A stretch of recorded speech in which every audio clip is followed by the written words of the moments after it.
ರೀ, ರೀ,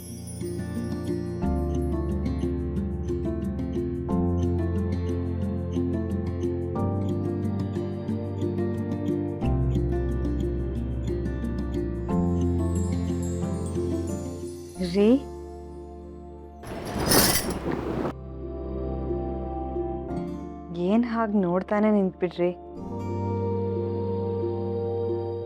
ಇವತ್ತು ನೀನು ಹೇಗೆ ಕಾಣಿಸ್ತಾ ಇದೆಯಾ ಗೊತ್ತಾ? ಹೇಗೆ?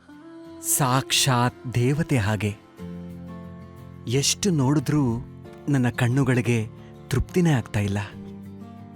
ನೋಡ್ತಿದ್ರೆ ನೋಡ್ತಾನೇ ಇರಬೇಕು ಅನ್ಸುತ್ತೆ. ಒಂದು ಹೆಣ್ಣು ತಾಯಿ ಆದಮೇಲೆ ತನ್ನ ಗಂಡನ ಸೌಂದರ್ಯ ಆರಾಧನೆ ಕಡಿಮೆ ಆಗುತ್ತೆ ಅಂತ ಕೇಳಿದ್ದೆ. ಇಲ್ಲ ಸರಸ್ವತಿ, ಹೆಣ್ಣು ಕನ್ಯೆಯಾಗಿರುವಾಗಿನ ಸೌಂದರ್ಯವೇ ಬೇರೆ, ತಾಯಿಯಾದಾಗಿನ ಸೌಂದರ್ಯವೇ ಬೇರೆ. ಅದರಲ್ಲಿ ಮುಗ್ಧತೆ ಇದ್ದರೆ ಇದರಲ್ಲಿ ಪ್ರಬುದ್ಧತೆ ಇರುತ್ತದೆ. ಅಲ್ಲಿ ತುಂಟತನ ಇದ್ದರೆ ಇಲ್ಲಿ ಜಾಣತನ ಇರುತ್ತದೆ. ಅಲ್ಲಿ ಭಯ ಇದ್ದರೆ ಇಲ್ಲಿ ಧೈರ್ಯದ ಜವಾಬ್ದಾರಿ ಇರುತ್ತೆ. ಗಂಡನಾದವನಿಗೆ ಹೆಂಡತಿಯ ಬಗ್ಗೆ ಒಂದು ಸಣ್ಣ ಅಳುಕು ಮತ್ತು ಗೌರವ ಮೂಡೋದೇ ಅವಳು ತಾಯಿಯಾದ ಮೇಲೆ. ರೀ, ನಿಮ್ಮ ಮಾತುಗಳನ್ನು ಕೇಳ್ತಾ ಇದ್ರೆ ಇಲ್ಲೇ ಈಗಲೇ ನಿಮ್ಮ ತೋಳುಗಳಲ್ಲಿ ಬಂದಿಯಾಗಿ ಉಸಿರು ಚೆಲ್ಲಬೇಕು ಅನ್ನಿಸ್ತಾ ಇದೆ. ಬಿಡ್ತೋನು ಸರಸ್ವತಿ, ಇಂಥ ಸಮಯದಲ್ಲಿ ಸಾವಿನ ಮಾತು ಯಾಕಾಡ್ತೀಯಾ?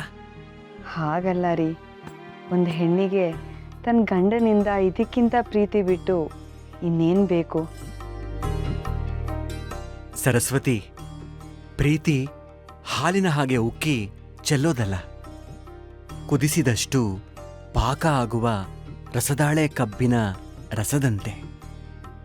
ನೀನು ಹಣ್ಣು ಹಣ್ಣು ಮುದುಕಿಯಾಗಿ ನನ್ನ ತೋಳಿನ ಮೇಲೆ ತಲೆ ಇಡೋ ತನಕ ನನ್ನ ಪ್ರೀತಿ ಹೀಗೆ ಇರುತ್ತೆ.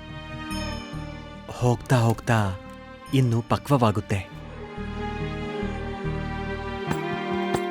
ಏನಂದರೆ, ನಿಮ್ಮ ಪ್ರೀತಿ ಒಂದಿದ್ರೆ ಸಾಕು, ಜಗತ್ತಿನಲ್ಲಿ ನನಗಿನ್ನು ಯಾವ ಸುಖನೂ ಬೇಡ.